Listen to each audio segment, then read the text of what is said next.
All right, so we've been over the syllabus. If you haven't been over the syllabus yet, please make sure that you do go over the syllabus and make sure you take a look at how you're graded in here, know the different types of assessments, etc. For this class. But this is where you find this information. You have a Zoom link right here that if we have a Zoom meeting together, this is the link that we will use. You don't need the class code for Google Classroom because because when they got rid of eClass, they automatically populated this Google Classroom link. So if you're new, it may take a day or two for you to get in there. That's okay. Most of you guys will probably be in there by Monday. Here is your textbook, or at least the first 16 pages of your textbook. Most of you guys have found that because we looked at it yesterday. Every morning at the beginning of my class, Miss Manga's class, we're going to have about 15 minutes of practice time. Research really kind of shows 15 to 20 minutes of practice every day builds the muscle memory that you need to be able to play piano. So you would come in and immediately start these exercises right here for your hands. Then put your hands in C position. Now there's plenty of them here just to get yourself warmed up. You'll be able to get to a place where you'll feel that your hands are ready and that they're warm and that you have control over what's happening. Posture and breath is important, especially posture for playing piano. So as you see that it mentions both the breathing and the posture on the next few pages. On page 6, how to sit at the piano, you see this silhouette. Now I'm going to go ahead and forewarn you that your station is not the same height as a piano, say the clavinova in the back of this music lab. The keys are going to feel different because they're weighted keys and they are a different height than your station. So your daily practice will be at your station, but as we get closer to playing tests or practicing playing, you guys will be sharing the clavinova in the back to make sure that you get acclimated to weighted keys and a different height. The most important thing here at your station is the shape of the arm and the wrist and the fingers. You want to make sure that the arm is coming out pretty much level to the keys and straight, and that your wrist remains straight. At these stations in this classroom, there's a very easy habit that can develop of letting the palms, I'm going to put my hand in the window here where you can see it, where when your fingers are on the keys, instead of having your wrist up tall like this, people tend to let the wrist go down onto here and try to play from underneath the keys because it doesn't take as much energy. The problem is when we start moving around the keyboard, this is going to be impossible to continue, and you'll start hitting multiple keys at a time and find yourself where it'll be more difficult to play the piano and play it correctly. So you want to get yourself in a habit of having this straight across kind of idea where it's not like that and it's not like that, it's straight out. Now your fingers are where the bend is going to be. So you want to do a couple of things. You want your fingers to be curved so that you're coming from over top of the keys.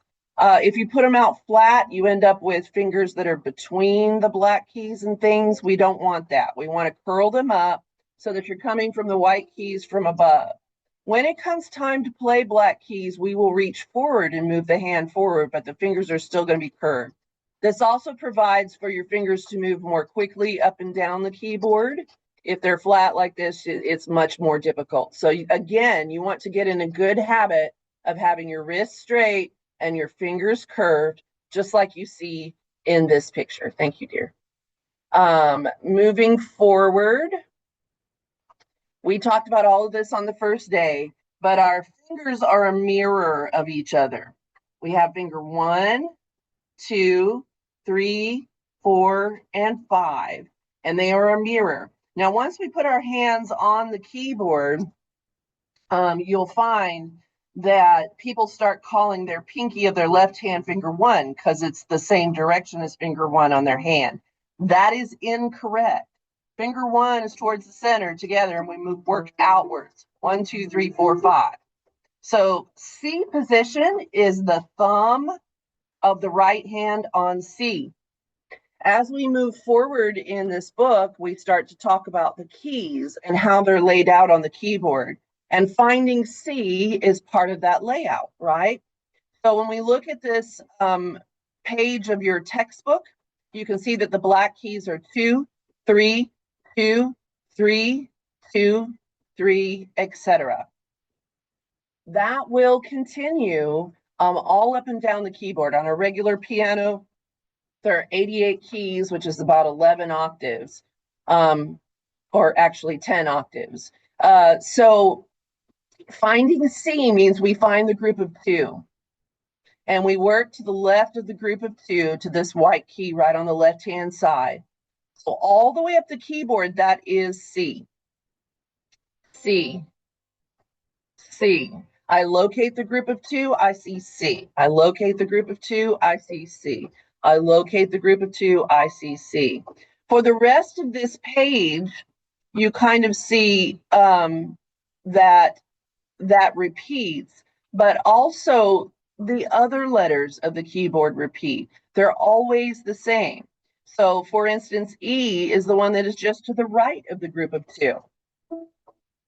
If I put my hand in C position where my thumb is on C, finger 1 is on C, finger 2 is on D, finger 3 is on E. Finger 3 is always going to be on E in C position. Finger 4 is F. F is the one to the left of the group of 3 as you're looking at that. You see that in this picture. And your pinky is the line G, or the key G. So that's what you find on this page. I would acclimate myself during my practice time right now to make sure I can name any key I point to on the keyboard. I can name it by letter name. We want to get to the place where we just kind of see the pattern and we just know when I punch that, that's an A. If you're not there yet, that's something you can work on in your practice time, finding the correct piano key. All right, so more exercises and massage. All of these things would be great during your practice time in the morning. Now we're going to kind of look at the staff. So I want you to look at this little picture right here where we have the keyboard. We did not do this yesterday, and the staff. We've done some work on musictheory.net, learning the lines and spaces of the staff. We have not yet done the exercise where you test the lines or test the names of the keys. We're going to do that next week. But you can see that my thumb, finger 1, is on middle C, and there's the note. That's what it looks like, the note for your thumb. So if I was going to play this line right here that you see in the music, I'd put my hand in C, and I'd go 1, 2, 3, 4, 5. If you've not spent some time doing that, making your right hand comfortable,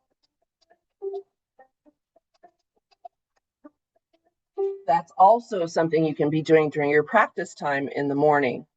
So I'm going to move ahead, and under the assumption that you've watched this video a couple of times or you've had some instruction from your teacher for a few days, and go to our first song. This right hand, well, this is the right hand warm-up I was just playing. Then it reverses. Then it reverses in the middle of it. So those are those 3 lines, and great and appropriate to be used for warm-up. Certainly can do that. We get into a little bit of rhythm here. I'm going to hold off on rhythm today on this video. We're going to make a separate video for rhythm. We'll start talking about that very, very soon. And here's your first song that you're going to play. It's called Ode to Joy. It's actually a melody taken out of Beethoven's symphony. You're going to have to be careful because you guys have heard this symphony before. You may not know you've heard it, but you have. And the rhythm is slightly different in this picture. I want you to play exactly what's in this picture so they know that you're actually reading it and not playing it by ear. But it starts on finger 3 in C position. So put your thumb on C, 1, 2, 3, 4, 5. You'll notice they have the finger numbers written in on Ode to Joy, and it starts on the 3rd finger. So we have our arm straight, our wrist straight, our fingers curled, and finger 3 is the first one. So let's try to play that together by finger number. Here we go. 1 and 3, 3, 4, 5, 5, 4, 3, 2. How we doing? 1, 1, 2, 2. Sorry, 3, 3, 2, 2. I actually messed up the next to last measure. Let's start that again. Ready? M. 3, 3, 4, 5, 5, 4, 3, 2, 1, 1, 2, 3, 3, 2, 2, 3, 3, 4, 5, 5, 4, 3, 2, 1, 1, 2, 3, 2, 1, 1. Now, once I load this video on our YouTube channel, you can go back and watch that as many times as you need to till you get it. I'm also going to do it again, but without sharing the screen, so that you can kind of see it without, see it up close. So my hand is in C position, my thumb is on C. It starts with finger 3. My wrist is straight. Sorry about that cord in the middle. Let me see if I can pull this back a little bit so you can see my hand a little bit better. There we go. So I'm starting with finger 3. 3, 3, 4, 5, 5, 4, 3, 2. 1, 1, 2, 3, 3, 2, 2. 3, 3, 4, 5, 5, 4, 3, 2, 1, 1, 2, 3, 2, 1, 1. We're going to do that one more time. Let's try to do it together. I'll go a little bit slower, and then that'll be the end of this video. I will process it and upload it to YouTube for you and provide you the link. Here we go. 1, 2, ready, and 3, 4, 5, 5, 4, 3, 2. 1, 1, 2, 3, 3, 2, 2. 3, 3, 4, 5, 5, 4, 3, 2, 1, 1, 2, 3, 2, 1, 1. All right, so we're going to jump out of Zoom. I'm going to process this video. I'm going to upload it to YouTube. I'm going to provide you the YouTube link on your Google Classroom, and you will have this to practice with every day. If you have an instrument at home and want to practice at home, you can do that as well. Thank you.